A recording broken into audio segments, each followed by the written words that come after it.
अस्सलाम वालेकुम व्यूअर्स, मैं हूं समीना पाशा। उम्मीद है आप लोग खैरियत से होंगे। व्यूअर्स, कुछ अहम खबरें और अपडेट्स लेकर इस व्लॉग में आपके सामने हाजिर हैं। जनाब, खबरें इंपॉर्टेंट हैं जी। आज है इमरान खान साहब से मुलाकात का दिन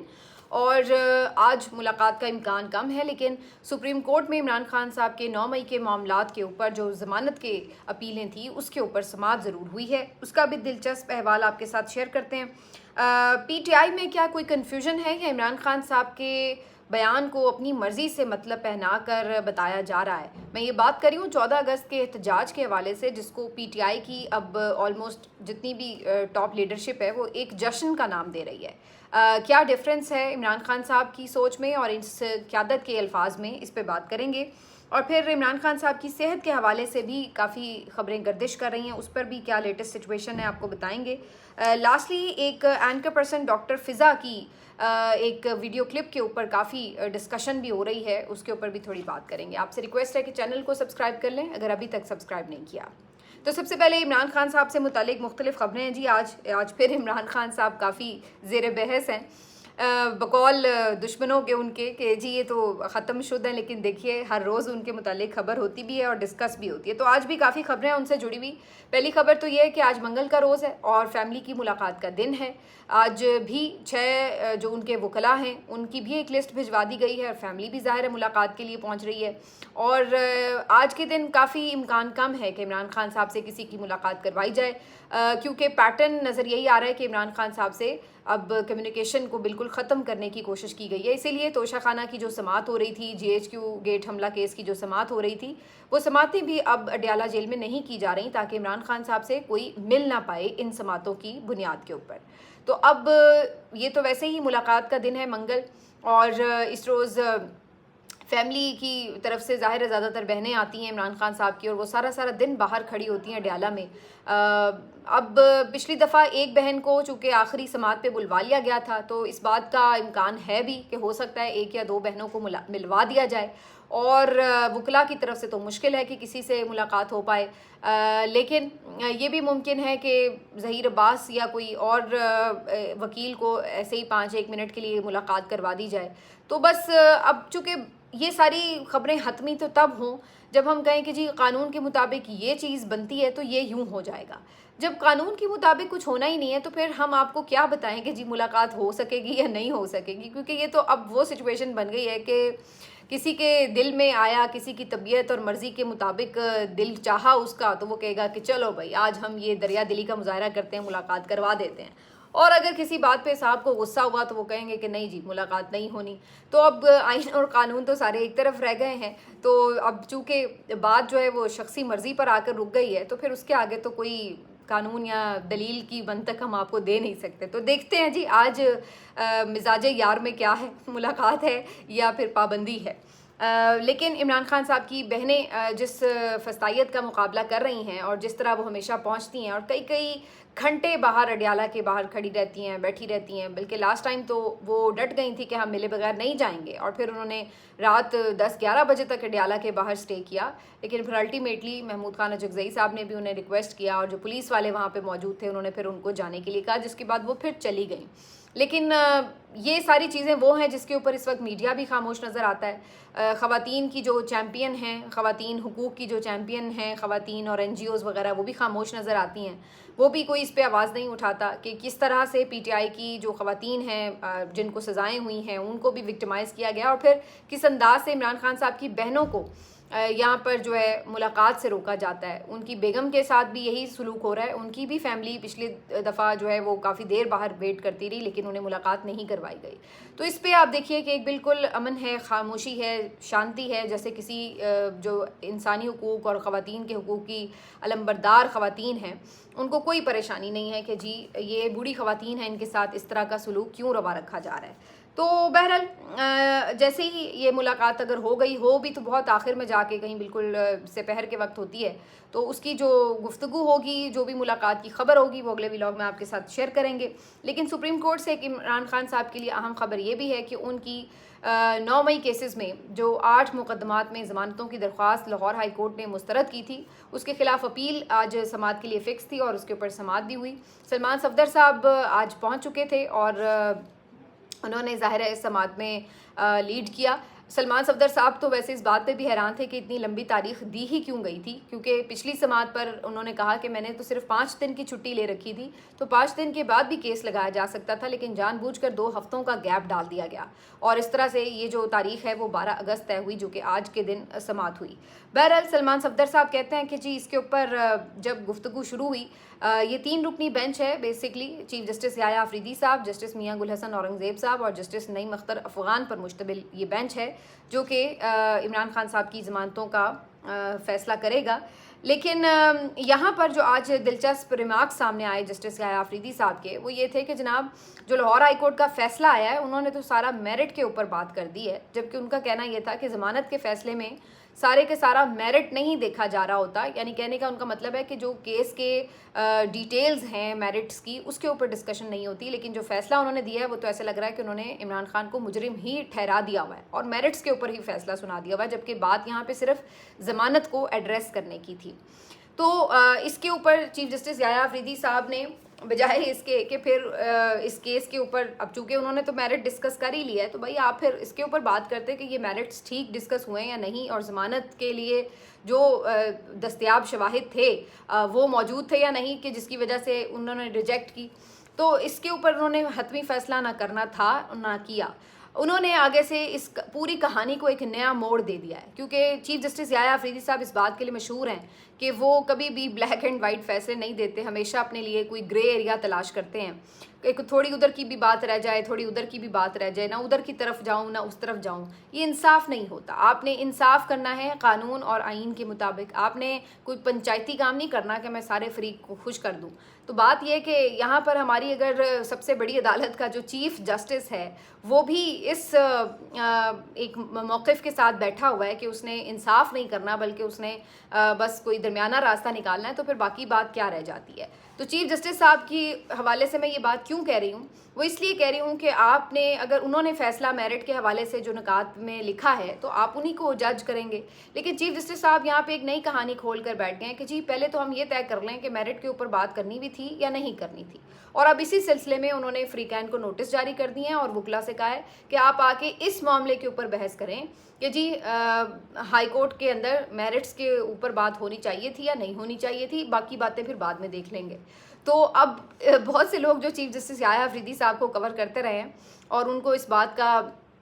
एक मास्टर करार देते हैं कि वो अपने लिए रास्ता बड़ा आसान ढूंढ लेते होते हैं, तो उनका ये ख्याल है कि चीफ जस्टिस साहब इस केस में भी शायद कोई वाज़ेह फैसला ना करें ज़मानत से मुतल्लिक, बल्कि ये भी हो सकता है कि दोबारा लाहौर हाई कोर्ट को ही भेज दें केस के जनाब आपने यहाँ पे गलतियाँ की इस फैसले में, आप ख़ुद ही इस फैसले को जो है दोबारा से रिव्यू कर लें। तो ये भी ऐन मुमकिन है कि कोई ख़ुद फैसला देने के बजाय दोबारा लाहौर हाई कोर्ट की ही कोर्ट में बॉल को फेंक दिया जाए। बहरहाल ये भी मुमकिन है और इसके अलावा ये भी मुमकिन है कि ज़मानत दी जाए, क्योंकि ज़मानतें देने से फ़र्क तो कोई नहीं पड़ेगा, कौन सा इमरान खान की रिहाई हो जाएगी। इमरान खान साहब ऑलरेडी अलकादिर ट्रस्ट केस में सज़ा याफ्ता हैं और वो जब तक उनकी सज़ा बरकरार है, मुअत्तल नहीं होती, तो उस वक्त तक उनकी रिहाई का कोई चांस नहीं है। तो अब दोनों सूरतों में अगर उनकी ज़मानत हो जाती है तब भी, अगर रिमांड रोल बैक होता है तब भी, दोनों सूरतों में ज़ाहिर सी बात है उनकी रिहाई का तो इम्कान नहीं है। लेकिन बहरहाल अगर इधर से ज़मानतें हो जाएंगी तो उसके बाद फिर ये बात काफ़ी इंपॉर्टेंट हो जाएगी कि सिर्फ सज़ा मुअत्तली होगी अलकादिर में और इमरान खान साहब की रिहाई करनी पड़ेगी, जो कि इस हुकूमत ने होने नहीं देनी। तो उसके लिए लाजमी तौर पर कोशिश ये होगी कि पहले तोशा खाना में सज़ा सुना दी जाए, ताकि अगले केस पहले से सज़ा याफ्ता हो जाए इमरान खान साहब, उसके बाद पिछले केसेस में उनकी रिहाई हो या बरियत हो या जो भी फैसले हों। तो ये एक सादा सा प्लान नज़र आता है, जो कि कोई इतना मुश्किल नहीं है इसको तलाश करना। बहरहाल याया अफरीदी साहब ने अपनी रेपुटेशन के ऐन मुताबिक जो है वो इस पर रिमार्क्स भी दिए और फैसले भी किए हैं। इसी के ऊपर आज अलीमा खान साहिबा भी गुफ्तगू कर रही थी भी, अगर आपने मेरिट पे बात नहीं करनी तो फिर फैसलों के अंदर बात क्या करनी है। ये भी इंटरेस्टिंग बात है। ज़ाहिर है फैसले जब लिखे जाते हैं तो उसमें कुछ ना कुछ तो सब्सटेंस जो मेरिट का होता है उसी की बुनियाद पर ज़मानत को मुस्तरद या फिर एक्सेप्ट किया जाता है, तो फिर मेरिट कहीं ना कहीं किसी ना किसी हद तक तो डिस्कस होता ही है उसमें। बहरहाल अब ये सारी टेक्निकल गुफ्तगू है जो कि ज़ाहिरी सी बात है, सिर्फ मुझे तो ऐसा लगता है कि जिसको कहा जाए कि लंबा करने के लिए केस को इस्तेमाल किया जाता है, इस तरह के टैक्टिक्स को। दूसरी तरफ जी ये भी इम्पॉर्टेंट है कि इमरान खान साहब की सेहत के हवाले से काफ़ी खबरें गर्दिश कर रही हैं और ये भी कहा जा रहा है कि चूँकि इमरान खान साहब का वज़न कम हो रहा है, बार बार उनकी बहनों ने रिपोर्ट भी किया है, तो इस हवाले से और वैसे भी अदरवाइज़ भी उनकी बहुत से यानी जो टेस्ट वगैरह हैं वो बहुत अरसे से नहीं हुए और उनके जो ज़ाती मालिज हैं उन्होंने उनको एग्ज़ामिन भी नहीं किया, तो इस बुनियाद के ऊपर बार बार खदशात जन्म ले रहे हैं कि कहीं उनकी सेहत के साथ कोई मसाइल ना हो और इसके लिए ज़रूरी है कि उनके लेटेस्ट टेस्ट वगैरह हों, प्रॉपर उनका एग्जामिनेशन हो और वो भी उनकी तसल्ली और मर्ज़ी के डॉक्टर से, सरकारी डॉक्टर से नहीं। ये तो जैसा इनको कहेंगे वैसी रिपोर्ट बना के दे देंगे। तो पीटीआई और इमरान खान साहब की फैमिली ये चाहती है कि शौकत खानम हॉस्पिटल के जो डॉक्टर्स हैं, जो पहले भी उनको आके चेक करते रहे हैं, उन्हीं के तवस्सुत से इमरान खान साहब का चेकअप हो। अब इस बात को बाज़ लोगों ने यूं जो है वो पोर्ट्रे किया कि जी इमरान खान को शौकत खानम शिफ्ट करने की बात हो रही है, तो आज अलीमा खान ने इस पर वजाहत की कि हम कोई शिफ्ट नहीं करना चाहते शौकत खानम में, बल्कि हम सिर्फ ये कह रहे हैं कि वहाँ के जो हॉस्पिटल के डॉक्टर्स हैं जो ऑलरेडी इमरान खान साहब को एग्जामिन करते रहे वही आके एग्जामिन करें। कल अली अमीन गंडापुर साहब की तरफ से भी ये खबर चली थी कि उन्होंने हाई कोर्ट में कोई पिटिशन दायर की है कि उनकी जो इमरान खान साहब की मेडिकल एग्जामिनेशन है उसके लिए रिसाई दी जाए डॉक्टर्स को। तो ये सारी चीज़ें जो हैं वो इकट्ठी हो रही हैं और आज ये खबर भी आई कि सुपरिटेंडेंट अडयाला जेल की रिक्वेस्ट पर आज पिम्स अस्पताल के डॉक्टर्स की एक टीम जो है वो पहुंची अडयाला और इमरान खान साहब का उसने मुआयना किया है। तो ये बेसिकली चूँकि उन्होंने जब देखा कि पीटीआई के लोग अब इस बात पर प्रेशर बढ़ा रहे हैं कि इमरान खान साहब तक डॉक्टर्स की रसाई होनी चाहिए, तो उन्होंने इस बात को डिफ्यूज़ करने के लिए ये तरीका बनाया कि ख़ुद ही से पिम्स वालों को खुद ही पहले बुला के और रिपोर्ट्स वगैरह बनवा लेंगे, ताकि कोशिश ये होगी कि जब अदालत इस मुतालिक पूछे कि जनाब इमरान खान साहब का मेडिकल चेकअप नहीं हो रहा, तो कहेंगे नहीं जी देखिए बिल्कुल अभी ये लेटेस्ट चेकअप हुआ है, ये देखिए अभी उस दिन सारी जो पिम्स अस्पताल के डॉक्टर्स हैं वो फलां उनके टेस्ट वगैरह करके गए हैं। तो कहने का मकसद ये है कि ये मुझे तो ये नज़र आ रहा है कि ये उसी चीज़ को डिफ्यूज़ करने के लिए कि इमरान खान साहब के जो डॉक्टर्स हैं उनकी रसाई ना हो सके, खुद ही से अपने डॉक्टर्स की रसाई पहले दे दो और अदालत को मुतमईन करने के लिए एक जवाब भी तैयार हो। तो मुझे तो ये उसी की पेशबंदी लग रही है। लेकिन ये अलग बात है कि इमरान खान साहब की फैमिली इन डॉक्टर्स को ट्रस्ट नहीं करती और उनका कहना है कि सरकारी डॉक्टर्स, सरकारी अस्पताल से आए हुए जो लोग हैं इनको कैसे हम ट्रस्ट करें। इन्होंने तो खैर वैसे नवाज शरीफ साहब की भी रिपोर्ट्स जो हैं वो बना दी थी और उन रिपोर्ट्स का भी भांडा तो बहुत अरसे से फूट चुका है। फैसल वावडा साहब खुद मान चुके हैं कि नवाज शरीफ की जो प्लेटलेट्स की रिपोर्ट्स थी वो उनके घर पे बैठ के तैयार हुई थी। तो कहने का मतलब ये कि सरकारी अस्पताल के डॉक्टर्स की तो ये औकात है, तो इसलिए उनके ऊपर आप क्या ट्रस्ट करें। बहरहाल पीटीआई के जो लोग हैं वो 14 अगस्त के लिए क्या प्रेपरेशंस कर रहे हैं, ये काफ़ी इंपॉर्टेंट मामला है। मज़े की बात यह कि इमरान खान साहब ने जो आखिरी बार गुफ्तगू की थी इस मुतल्लिक, तो उन्होंने इस पर वाज़े तौर पर कहा था कि जैसे 5 अगस्त को आप लोग निकले, आपने 14 अगस्त को भी निकलना है। और जो उनकी ट्वीट भी आई है उसके अंदर भी उन्होंने जो अल्फाज इस्तेमाल किए वो ये थे कि जो 14 अगस्त का दिन है वो कुर्बानियों के बाद हासिल हुआ और अब हकीकी आज़ादी की हसूल तक भी कौम को बाहर निकलना होगा। और उन्होंने कहा ये अल्फाज बड़े इंपॉर्टेंट हैं। उन्होंने कहा कि फस्तायत के इस दौर के ख़िलाफ़, जबर के दौर के ख़िलाफ़ जो है हुकूमत के ख़िलाफ़ जो लोग हैं उनको बाहर निकलना होगा। ये उनके अल्फाज हैं कि फस्तायत के ख़िलाफ़ बाहर निकलना होगा। जबकि आज मैं पीटीआई के मुख्तलिफ रहनुमाओं की गुफ्तगू सुन रही थी, जिनमें सलमान अकरम राजा साहब शामिल हैं, असद कैसर साहब शामिल हैं, आज़म सवाती साहब शामिल हैं, दीगर कई लोग। तो उन्होंने इस सारे मामले को एक नया रंग देने की कोशिश की और कहा कि जी 14 अगस्त को हम कोई एहतजाज नहीं कर रहे, बल्कि हम तो जश्न मनाएंगे आज़ादी का। हम बाहर निकलेंगे लेकिन हम जश्न मनाने के लिए निकलेंगे। ये एहतजाज का दिन नहीं है, ये जश्न का दिन है। सलमान अकरम राजा साहब के अल्फाज ये थे कि एहतजाज का नहीं, जश्न का दिन है। भाई इमरान खान साहब की ट्वीट को अगर आप देखें तो उन्होंने इसमें कहीं कोई जिक्र नहीं किया कि ये कोई जश्न मनाने के लिए कौम निकल रही है। भाई किस बात का आप जश्न मना रहे हैं? यहाँ पे बड़ा कोई आपको खुशियाँ मिली हुई हैं, बड़ा कोई आइन और कानून के मुताबिक मुल्क चलाया जा रहा है जिसके लिए आप जश्न मना रहे हैं, या बड़ा यहाँ पे कोई माशी खुशहाली आ गई है कि आप जश्न मना रहे हैं, या बड़ी कोई माशरती खुशहाली आ गई है कि आप जश्न मना रहे हैं? किस बात का भाई आप जश्न मनाने के लिए निकले हैं? आज़ादी की आप बात कर रहे हैं लेकिन आपका लीडर तो कह रहा है कि हकीकी आज़ादी नहीं अभी मिली। अंग्रेज़ों से तो मिल गई लेकिन हकीकी आज़ादी तो अभी भी नहीं मिली। आज़ाद आप कैसे खुद को कह सकते हैं कि जब आपने आज़ादी के साथ जाके जो वोट दिया, आपका वो जो वोट है उसको भी कैद कर लिया गया? तो किस बात की आज़ादी और किस बात का जश्न? तो बात यह है कि जो पीटीआई के यहाँ पे लीडरशिप है वो ऐसा क्यों कह रही है, सवाल जहन में ये आता है। तो मुझे तो इसमें बड़ी एक वाज़ह सी जो वजह नज़र आती है वो ये है कि जो ही इन्हें ये लगता है कि ये एहतजाज का लफ्ज़ इस्तेमाल करेंगे इस पूरे इवेंट के लिए, तो इसके ऊपर एक प्रेशर आएगा, और प्रेशर यूँ आएगा कि देखें जी ये तो मुल्क दुश्मन है, देखें जी ये तो जो आज़ादी का दिन है, जो हमारी कौम को यूनाइट करने का दिन है, और देखें जो हमारी सेलिब्रेशन का दिन है उस दिन भी ये एहतजाज करने निकल पड़े हैं, तो ये तो है ही मुल्क दुश्मन। एहतजाज पाकिस्तान बनने के ऊपर आप कर रहे हैं क्या? इमरान खान साहब तो वैसे ही हम समझते हैं कि ये फ़लाँ एजेंट हैं, इसराइल के एजेंट हैं, फ़लाने एजेंट हैं। अब देख लें, इनको तो पाकिस्तान बनने का भी बड़ा दुख है, ये उस दिन भी एहतजाज कर रहे हैं जिस दिन पाकिस्तान बना था। और ये लोग तो इंडिया के हामी लगते हैं, क्योंकि इंडिया वालों को भी ये दुख है, और ये दुख जो है वो पीटीआई को भी दुख है। तो ये इस तरह के बयानिए को बना कर पेश किया जाएगा पीटीआई को एक मुल्क दुश्मन जमात के तौर पर, जिसके बाद फिर पीटीआई जो है वो वजाहतें दे रही होगी कि जनाब हम तो मुहिब वतन हैं, ये तो हमारा वतन है, हम तो इस मुल्क के साथ वफादार हैं। इस चीज़ को, इस तासुर को रद्द करने के लिए कि ये बयानिया हुकूमत ना बना सके इनके ख़िलाफ़, ये एहतजाज का लफ्ज़ इस्तेमाल नहीं करना चाह रहे हैं, बल्कि ये बाहर तो निकलना है। इवेंट के अंदर इन्होंने नारे भी लगाने हैं अपने लीडर के लिए भी, इन्होंने अपना झंडा भी निकालना है बाहर, लेकिन इन्होंने इसका नाम एहतजाज नहीं रखना, सिर्फ नाम जो है वो चेंज करने की कोशिश कर रहे हैं, ताकि ये जो एक छाप है कि जी ये तो आज़ादी वाले दिन जो है उस दिन भी एहतजाज कर रहे हैं, तो इस चीज़ को अवॉइड करने के लिए मेरी नज़र में ये इन अल्फाज को इस तरह तोड़ मरोड़ के घुमा फिरा के पेश करने की कोशिश कर रहे हैं। जबकि एक दूसरा एंगल भी है इस सारी बात का कि क्या 14 अगस्त वाले दिन एहतजाज करना कोई गैर कानूनी अमल है? क्या कहीं पे लिखा हुआ है कि आप 14 अगस्त वाले दिन एहतजाज नहीं कर सकते? और दूसरी बात ये कि मौलाना फजल रहमान साहब भी एक दफ़ा ऑन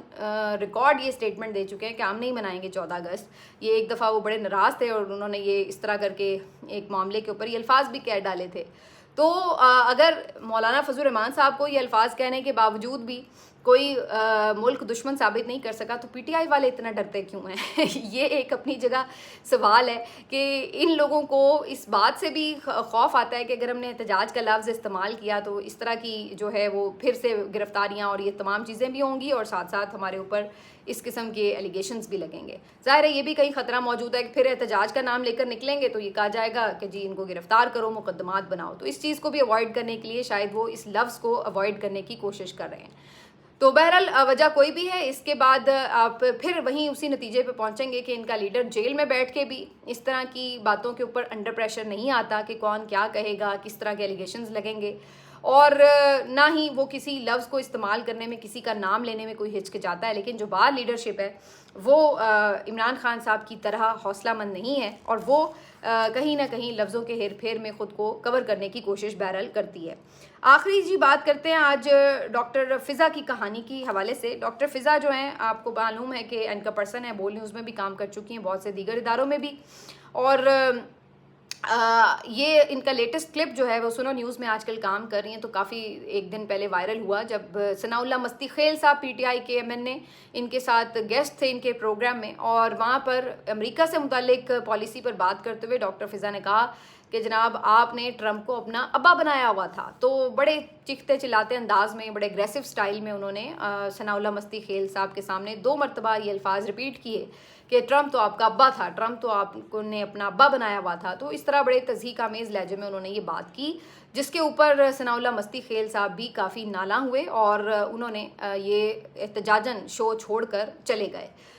उसके बाद पीटीआई के लोगों ने एक बहुत सख्त किस्म की कैंपेन इनके ख़िलाफ़ जो है वो रन की। डॉक्टर फ़िज़ा के ख़िलाफ़ जो सोशल मीडिया के इनके मुख्तलिफ़ अकाउंट्स हैं उनकी तरफ से चलाई गई ये कैंपेन।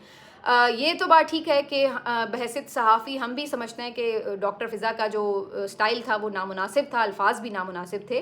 और इस अंदाज से गुफ्तगू नहीं की जाती, और सवाल भी आप करना हो तो आप उसको बेहतर अल्फाज में सवाल कर सकते हैं। लेकिन इस तरह के अल्फाज अगर आप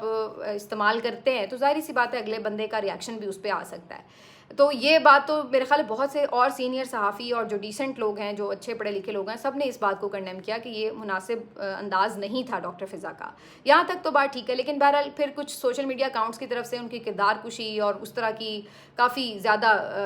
जो एक कैंपेन है वो शुरू हो गई, लेकिन वो भी काबिल मज़म्मत है। मैं नहीं समझती, आपने इस बात पर तनकीद की, अच्छा किया, वो आपका हक़ था, ज़रूर करें कि जी ये अल्फाज सही नहीं थे उनके, लेकिन उसके बाद उनके ज़ाती किरदार के ऊपर आ जाना और इस तरह के घटिया हमले करना वो भी खैर मुनासिब शामिल नहीं था, उसको भी अप्रिशिएट नहीं किया जा सकता, तो वो भी गलत था। लेकिन आज सनाउल्लाह मस्ती खेल साहब से भी जब इस बारे में सवाल हुआ तो उन्होंने कहा कि